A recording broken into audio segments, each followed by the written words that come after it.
원래 찬양을 하면 마지막에 빵 하고 끝나면 박수를 크게 치시는데 이렇게 조용히 끝나면 조용히 치시는 경향들이 있어요.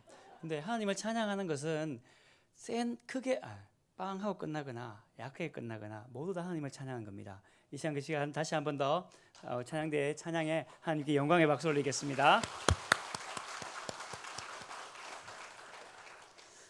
오늘은 종료주일입니다. 어떤 사람의 업적을 기릴 때에 그 사람의 가장 중요한 시절을 성취한 일들을 떠올릴 때가 많이 있습니다. 박정희 대통령 같으면 5개년 경제 개발 이런 것들을 중요하게 여기게 되지요.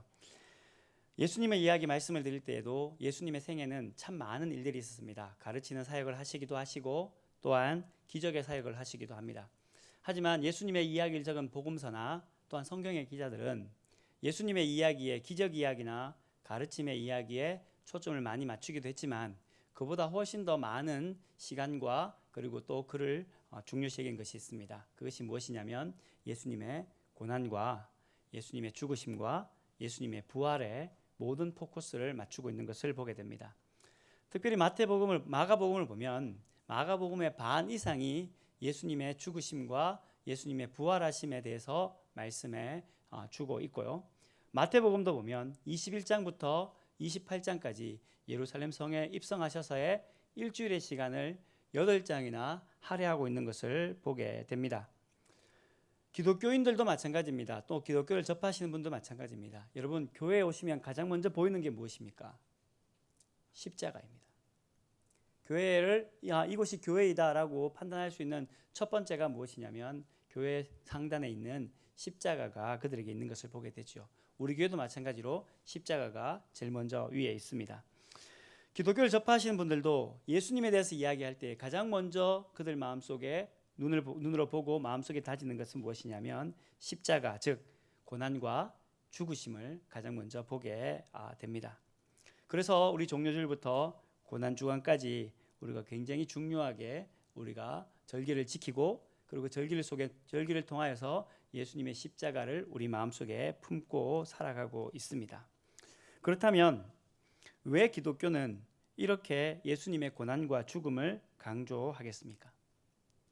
왜 복음서 기자들은 예수님의 순환과 죽음을 그토록 많은 시간과 장에 놓으면서 그렇게 비중 있게 다루겠습니까? 그 이유는 기독교 신앙의 가장 중요한 키워드, 가장 중요한 키가 예수님의 고난과 예수님의 십자가에 있기 때문입니다.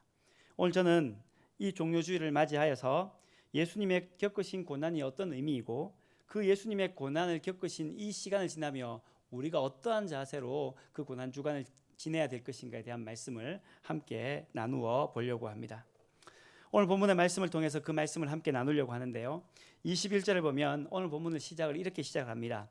이때로부터 예수 그리스도께서라고 말해주고 있습니다. 21절에 나오는 오늘 본문에 나오는 이 이야기는 이때, 즉 그때가 언제냐가 굉장히 중요합니다.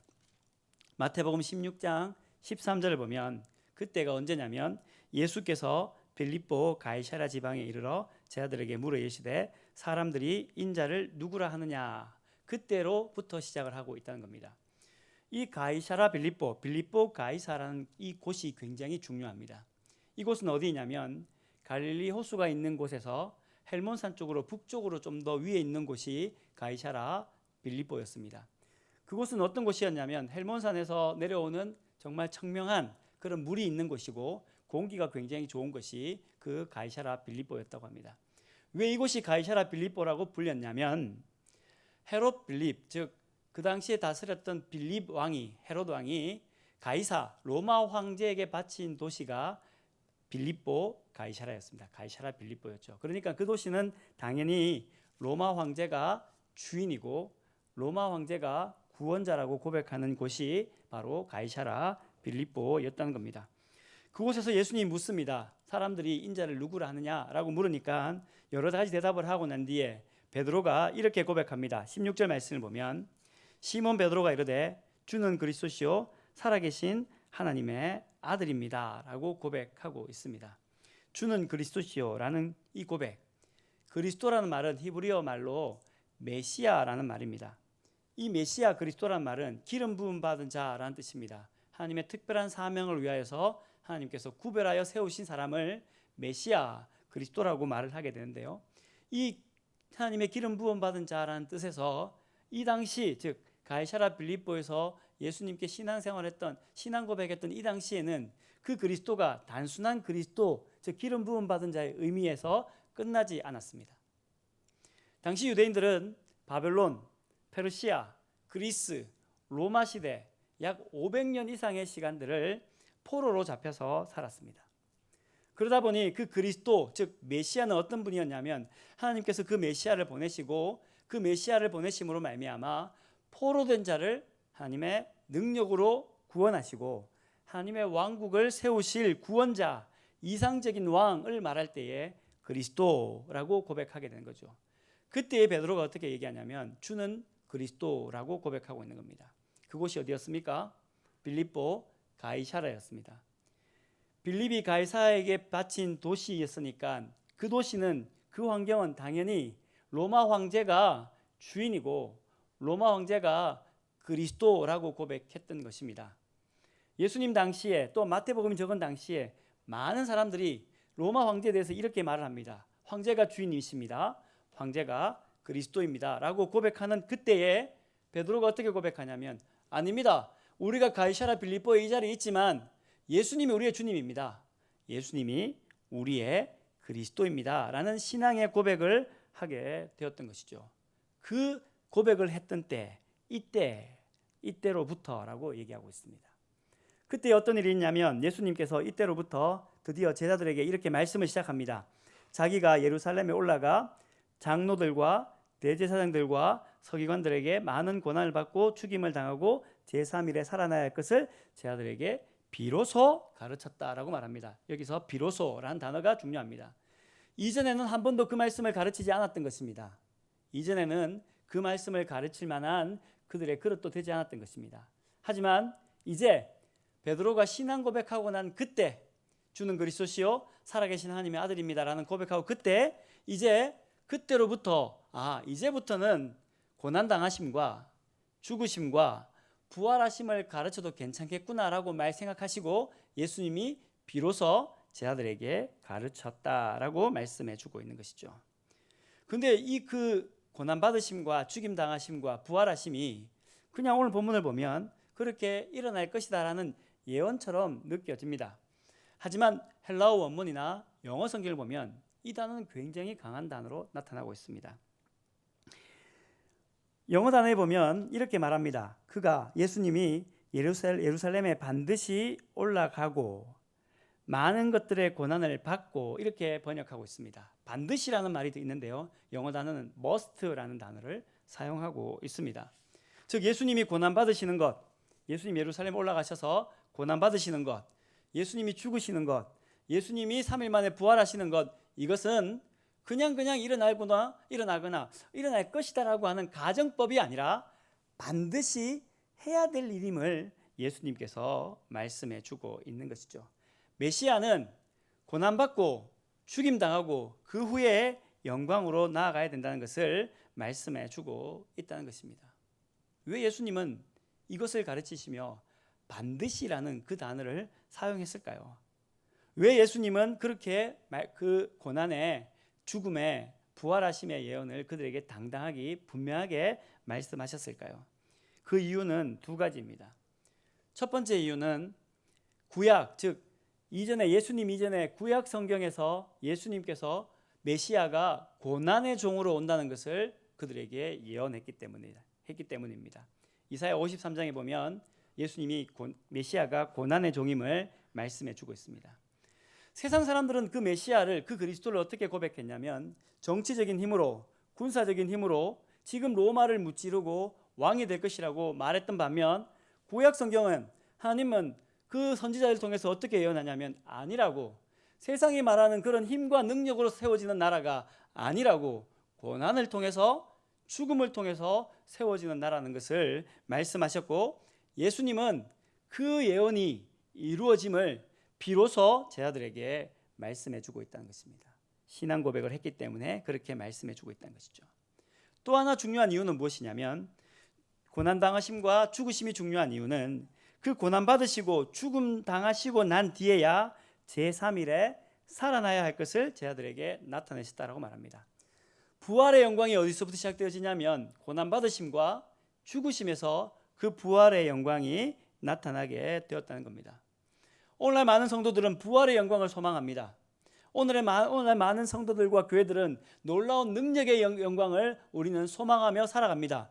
하지만 예수님이 말씀하시는 것은 그 부활의 영광이 그냥 갑자기 생겨나는 것이 아니라 고난당하심과 죽으심이 3일 만에 있어야 함이 오늘 말씀해주고, 그 고난당하심에서 이 부활의 영광이 나타남을 말씀해주고 있는 것입니다.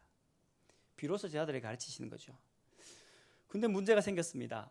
이쯤 되면 그 제자들이 알아들었을 것 같은데 전혀 알아듣지 못하는 겁니다. 22절에 보면 베드로가 예수를 붙들고 항변하여 이르되 주여 그리 마옵소서, 이 일이 결코 주께 미치지 않을 것입니다 라고 말해주고 있습니다. 베드로가 예수님을 붙잡고 항변합니다. 여기서 항변하다, 이 단어는 꾸짖다라는 단어가 있습니다. 어른이 아이에게 꾸짖을 때에, 혹은 지식이 많은 사람이 지식이 별로 없는 사람에게 말할 때에 이 항변하다라는 단어를 사용하고 있는데요, 이 말씀을 조금 연결해서 말하면 이렇습니다. 엄한 목소리로 꾸짖습니다. 항변합니다. 주여 그렇게 할 수 없습니다. 이 일이 결코 당신에게 미치지 않을 것입니다 라고 말해주고 있습니다. 그 베드로에게 예수님이 어떻게 평가하냐면요, 이렇게 평가합니다. 23절에 보면 사탄아 내 뒤로 물러가라 라고 말씀해주고 있습니다. 굉장히 충격적입니다. 왜냐하면 베드로가 예수님께서 그 베드로에게 어떻게 말하냐면 너는 베드로다라 말하는 반면 그 다음 너는 사탄이라 라고 말해주고 있는 것이죠. 17절에 보면 베드로가 신앙 고백하고 난 뒤에 예수님이 그에게 이렇게 칭찬합니다. 바요나 시몬아 내가 복이 있도다. 내가 이를 내게 알게 한 이는 혈육이 아니요 하늘에 계신 내 아버지시니라. 그 다음 또 내가 내게 이르노니 너는 베드로다 라고 예수님께서 그에게 칭찬하시고 베드로의 칭호를 그에게 주십니다. 그런데 그때 그가 항변했을 때에 그 다음 어떻게 되냐면 23절에 보면 베드로에게 이르시되 사탄아 내 뒤로 물러가라 라고 말해주고 있던 겁니다. 금방 앞에서는 베드로라는 이름을 받고 복이 있다라고 이야기를 받았는데 그 이후에 그는 어떻게 되어지냐면 사탄이라고, 너는 베드로가 아니라고 하는 예수님의 음성을 듣게 되었던 것입니다. 여기서 우리는 한 가지 충격을 받습니다. 여러분, 우리가 은혜 받았습니다. 여러분, 우리가 신앙생활 오래 했습니다. 제가 목사입니다. 그것이 우리의 자리를 보증하지 않는다는 겁니다. 신앙인의 자리를 보증하지 않는다는 겁니다. 몇십 년 동안 신앙생활을 하여도 한순간에 사탄의 자리로 나아갈 수밖에 없는 그런 연약한 존재가 우리인 것을, 베드로인 것을 예수님께서 말씀해 주고 있는 것입니다. 왜 그렇다면 그 베드로가 사탄의 자리로 내려갈 수밖에 없었겠느냐 하는 겁니다. 그 이유는 너무나도 분명합니다. 베드로가 생각했던 그 메시아 그리스도와 예수님이 생각했던 그 메시아 그리스도가 달랐기 때문입니다. 분명 베드로는 입으로 고백했습니다. 주는 그리스도시요 살아계신 하나님의 아들입니다 라고 고백했습니다. 그런데 그 그리스도의 고백이 예수님이 생각하는 것과 베드로가 생각하는 것이 달랐습니다. 베드로는 당시 사람들이 생각했던 것과 같이 그리스도, 로마의 압제를 물리치고 다윗의 나라를 세우고 하나님 나라를 세워서 정치적인 왕국을 이루겠다 하는 그리스도를 꿈꾸었습니다. 그렇게 정치적인 왕이 되고 그렇게 놀라운 권력을 이루는 그 예수님이 고난받겠다고 말하는 겁니다. 그 예수님이 죽임을 당하겠다라고 이야기하는 겁니다. 그러니 당연히 이해가 안 되죠. 어떻게 그런 일이 일어날 수 있겠느냐 하는 것입니다. 즉 베드로가 이렇게 말을 할 수 있는 이유는 예수님의 생각과 예수님의 뜻으로 예수님을 바라보는 것이 아니라 자기의 생각과 자기의 경험과 자기의 틀 안에서 예수님을 바라보기 때문에 예수님의 죽음 당하심과 예수님의 고난 당하심이 이게 이해가 되지 않는 겁니다. 그러니 항변하여 꾸짖으며 절대 그런 일이 일어날 수 없다라고 말을 하게 되고, 그 말이, 그 마음속에 있는 그 마음이 예수님에게 너는 베드로가 아니다, 너는 사탄이다 이렇게 평가받게 되는 것이죠. 사탄의 시험은 예수님이 공생애를 시작할 때부터 있었습니다. 예수님이 마태복음 4장에 보면 예수님이 공생애를 시작하기 전 40일 동안 금식하며 기도했습니다. 그때 예수님께 사탄이 와서 세 가지의 시험을 합니다. 내가 하나님의 아들이거든 돌덩이를 떡덩이가 되게 해서 먹게 해라. 너 지금 배고프잖아. 그렇게 해라는 시험을 합니다. 그 다음은 거룩한 곳에 내가 하나님의 아들이면 거룩한 곳에 올라가서 뛰어내려라. 그럼 천사가 너를 수종할 것이다. 또 시험합니다. 너 내게 절해라. 그럼 천하 만국을 다 주겠다. 또 시험을 합니다. 이렇게 여러 가지 시험을 했지만 예수님께서는 하나님 말씀으로 그렇게 시험을 이겨내지요. 하지만 누가복음에 따르면 마귀가 사탄이 그 모든 시험을 다한 후에 얼마 동안 떠나니라 라고 말합니다. 시험을 당하고 난 뒤에 그 시험을 이기고 난 뒤에 그냥 모든 시험에 이겨서 그 다음 시험에 사탄의 시험이 없는 것이 아니라 언제든지 누군가를 통해서 사탄이 누군가의 마음을 움직여서 예수님을 대적하고 있다는 것을 예수님께 성경은 우리에게 말씀해 주고 있는 거죠. 어떤 때에는 대제사장과 서기관의 모습으로 사탄이 예수님을 시험했습니다. 어떨 때에는 무리의 모습으로 예수님을 시험하기도 했습니다. 오늘 본문에는 베드로를 통해서도 예수님을 시험하는 사탄의 유혹이 있게 됩니다. 오늘 본문 말씀을 통해서 기억해야 할 것은 이 고난 주간에 우리가 이 사탄의 자리에 있지 않기를 늘 우리는 깨어 기도해야 될 줄 믿습니다. 우리가 목사이기 때문에 우리가 신앙생활을 오래 했기 때문에 오늘 말씀을 듣기 때문에 여러분 그렇지 않습니다. 방금 신앙 고백해도 한순간에 자신의 뜻과 다르면 사탄의 자리로 나락으로 떨어지는 연약한 존재가 오늘 우리의 존재입니다. 그러니 오늘 우리는 무엇을 해야 되냐면 우리가 하나님 반대편의 자리에 늘 있기를 원하지 않아야 합니다. 인간적인 생각으로 메시아를 생각하고 메시아를 바라보는 그 베드로의 자리에서 떠나가는 일들이 우리에게 있어야 한다는 것이죠. 그때에 우리가 해야 할 일이 있습니다.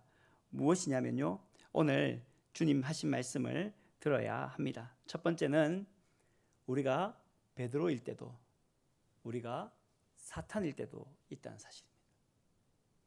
깨어서 기도하는 이유는 이것입니다. 우리가 우리의 입으로 신앙 고백하고 믿는 사람으로 살아가고 우리가 하나님을 믿는 백성이라고 나도 이야기하고 다른 사람에게 말할 때도 있지만 그 이야기가 끝나자마자 어느 순간인가 돌변해서 사탄의 자리로 갈 수밖에 없는 연약한 존재임을 오늘 우리는 깨달아야 합니다. 두 번째 우리가 기억해야 할 것은 뭐냐면 그때에 우리는 예수님의 말씀을 들어야 합니다. 23절에 보면 이렇게 말합니다. 예수께서 돌이키시고 베드로에게 이르시되 사탄아 내 뒤로 물러가라. 내 뒤로 물러가라는 이 말씀을 오늘 우리는 들어야 될 줄 믿습니다. 우리가 종료주일을 지나고 고난주간을 지나면서 끊임없이 우리가 기억해야 할 것은 단 한 가지입니다. 예수님의 고난당하심과 죽임당하심이 우리의 생명을 위해서 그분이 고난당하시고 죽으시고 부활의 첫 열매가 되셔서 오늘 우리도 부활로 나아갈 수가 있습니다. 하지만 오늘 우리가 기억해야 할 것은 무엇이냐면 부활을 경험한 모든 사람들은 늘 예수님보다 앞서면 안 된다는 겁니다. 예수님보다 더 중요한 우리의 마음이 있으면 안 된다는 겁니다. 우리가 이 고난주간을 지나면서 예수님께서 오늘 우리에게 하신 말씀 내 뒤로 물러가라 라는 말씀처럼 우리가 예수님 뒤로 우리의 삶을 물리고 우리의 모습을 물리고 우리의 생각을 물리는 일들이 이 고난주간에 이 부활주일을 기다리는 우리 삶 속에 있어야 될 줄 믿습니다. 예수님의 고난당하심과 죽으심과 부활하심은 예수님의 뜻이었습니다. 또한 하나님의 뜻이기도 합니다. 구약에서부터 하나님의 뜻이 언약으로 알려졌고 그것이 예수님 시대에 성취되어졌습니다. 하지만 사람들은 그 예언의 말씀이 있음에도 불구하고 잘 알았음에도 불구하고 그들이 생각한 그것이 너무나도 강하다 보면 예수님의 뜻과 하나님의 뜻보다 자신의 뜻이 더욱더 중요하게 말하고 행동하고 심지어는 예수님까지도 꾸짖는 일들이 오늘 우리에게 있을 수 있다는 겁니다. 종료주일을 지나며 고난주간을 지나는 사랑하는 성도 여러분, 예수님의 말씀을 듣고 이번 주간 예수님 뒤로 물러가는 저와 여러분 되시기를 주님의 이름으로 축원드립니다. 하나님의 뜻, 주님의 순종이 우리를 구원하심을 깨닫고 그 은혜를 본받아 그 예수님 뒤로 물러가 겸손하게 우리를 낮추고 자기를 부인하고 자기 십자가를 지고 예수님을 따라가는 진정한 제자의 삶이 오늘 저와 여러분들에게 이 종료주일에 고난주간에 함께 있기를 주님의 이름으로 축원합니다. 기도하겠습니다. 사랑과 은혜가 충만하신 하나님 아버지, 하나님의 은혜에 감사를 드립니다. 오늘 종료주일을 지나며 다시금 예수 그리스도의 고난받으심과 죽으심과 부활하심의 말씀을 듣게 하시니 감사를 드립니다. 이 말씀 앞에 다시금 우리의 무릎을 꿇기를 간절히 원합니다. 우리가 생각했던 것들, 우리가 자랑거리로 삼았던 것들, 우리가 이것만큼은 버릴 수 없다라고 생각했던 것까지도 예수님 뒤로 물러갈 수 있게끔 도와주시고 그 고난당하심과 죽으심과 부활하심의 은혜가 저희 모두에게 있게 도와주시옵소서. 예수님의 이름으로 기도드리옵나이다. 아멘. 우리 시간 성찬 예식을 함께 하겠습니다.